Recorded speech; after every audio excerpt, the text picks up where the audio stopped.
Podcast Alesf, uma visão sobre a transição econômica da China, com Fernando Veiga, consultor legislativo do Senado Federal. Vamos falar um pouco sobre a China. A China nunca esteve tão na moda quanto atualmente. Vamos entender um pouquinho de como a China chegou até aqui. Nos anos 2000, o governo chinês mudou significativamente sua estratégia econômica. De um país que impunha drásticas restrições aos investimentos de empresas chinesas no exterior, passou a estimular radicalmente esse exato tipo de investimento, em especial por parte de suas empresas estatais. Um dos motores dessa estratégia foi a acumulação gradual pela China, naquela época, de crescentes reservas internacionais em moeda forte. A China já despontava como um grande exportador. O então modelo tradicional de gestão das reservas internacionais chinesas, calcado na aplicação dos recursos em ativos financeiros de baixo risco, mas de insubsistente rentabilidade, a exemplo dos títulos da dívida pública norte-americana, deu lugar a uma agressiva política chinesa de investimentos diretos no exterior. Em regra, esses investimentos eram realizados em atividades de caráter industrial e comercial, em terras cultiváveis, em sistemas de transporte de cargas e escoamento de produção pelo mundo afora, em projetos de geração de energia, na aquisição de participações societárias e em direitos de exploração de recursos naturais, como, por exemplo, do pré-sal. Tudo sempre ligado às estratégias de globalização de suas empresas, de diversificação de suas fontes de fornecimento de insumos e matérias-primas e de ampliação e consolidação de mercados no exterior para marcas e produtos e serviços chineses. Deu-se início dessa forma a um vigoroso e virtuoso círculo de causas e efeitos econômicos, tanto em âmbito interno quanto externo. Unindo seus próprios capitais, os capitais chineses, na forma de investimentos no exterior, a um bem direcionado esforço de produção e comércio, alicerçado esse esforço de produção e comércio por uma tremenda logística, a China passou a criar noutros países como que zonas de processamento de sua própria produção de bens e serviços. E essas zonas de processamento estrangeiras, cada vez de forma mais intensa e ampla, têm feito da China o principal parceiro comercial, o maior credor e o mais presente investidor em teatro composto por um número imenso de países.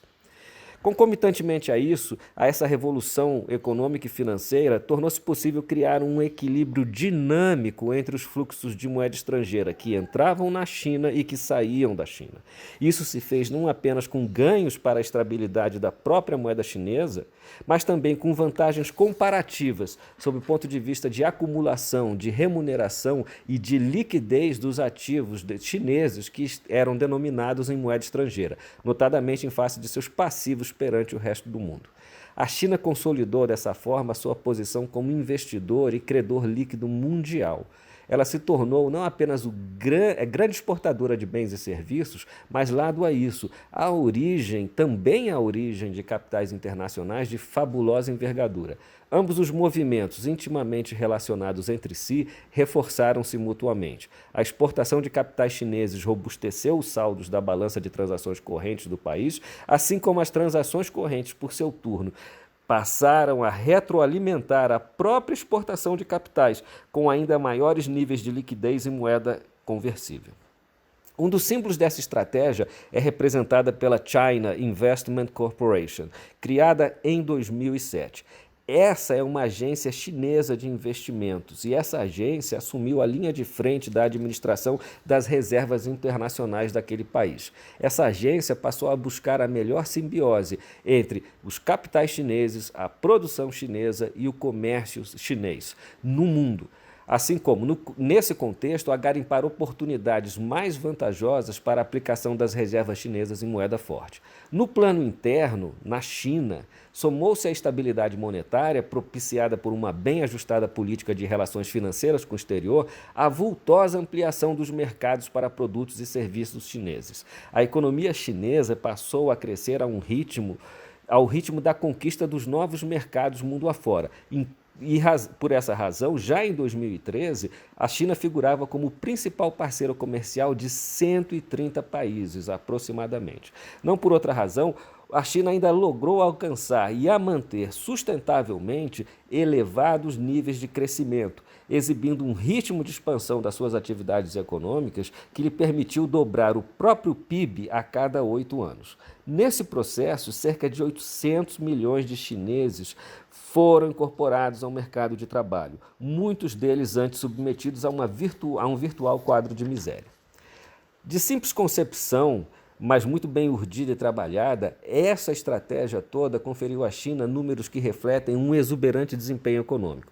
Em 2018, seus principais parceiros no comércio internacional foram a União Europeia, que teve corrente de comércio com a China de 681 bilhões de dólares, os Estados Unidos, com uma corrente de comércio de 631 bilhões de dólares, a Associação das Nações do Sudeste Asiático, com uma corrente de 575 bilhões de dólares, o Japão, 327 bilhões de dólares, a Coreia do Sul, 313 bilhões de dólares, Hong Kong, 310 bilhões de dólares, Taiwan, 225 bilhões de dólares e, além disso, a China e Hong Kong, juntos, passaram a figurar como o maior credor líquido internacional por capitais de dívida e de risco.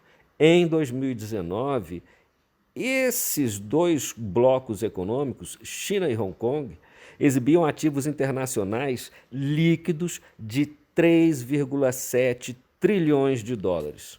O segundo colocado, o Japão, exibia 3,3 trilhões. Bom, a China não dá sinais de que venha a rever ou abandonar essa estratégia. Ao contrário, ela deve continuar a aprofundá-la, como tem feito até aqui. Aos gigantescos ganhos de escala já obtidos no âmbito da sua produção, ela tem a intenção de ampliar os próprios padrões de produtividade, o que vai permitir que a China não apenas siga crescendo, mas também inicie uma trajetória de efetivo enriquecimento. As evidências apontam para pesados investimentos em novas tecnologias, inclusive mediante agressivas estratégias de aquisição do controle societário de grandes e importantes empresas, principalmente europeias e americanas.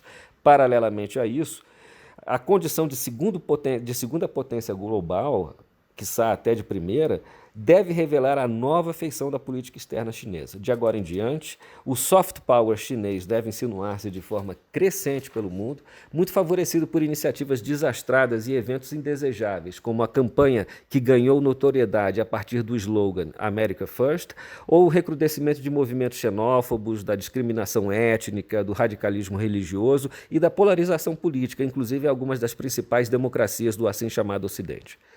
Como não poderia deixar de ser, a atual crise sanitária representou um difícil teste para a estratégia econômica chinesa. Mas, contrariando a trajetória dos desdobramentos na maioria dos países, inclusive no Brasil, a China parece ter se demonstrado ainda mais resiliente do que se supunha. A expectativa é de que sua economia cresça ainda em 2020, sendo lícito supor que esse crescimento, em larga medida, vai ser impulsionado por uma base de produção diversificada, por mercados mundiais amplos e em contínua expansão, e por uma política de capitais, principalmente de investimentos no exterior, absolutamente consciente, agressiva e focada no propósito de gerar vastas sinergias econômicas entre a China e outras economias do mundo. Olha, a perspectiva é de que a China agora passe a avançar sobre os mercados de alta tecnologia. É esperar para ver. Podcast Alesf.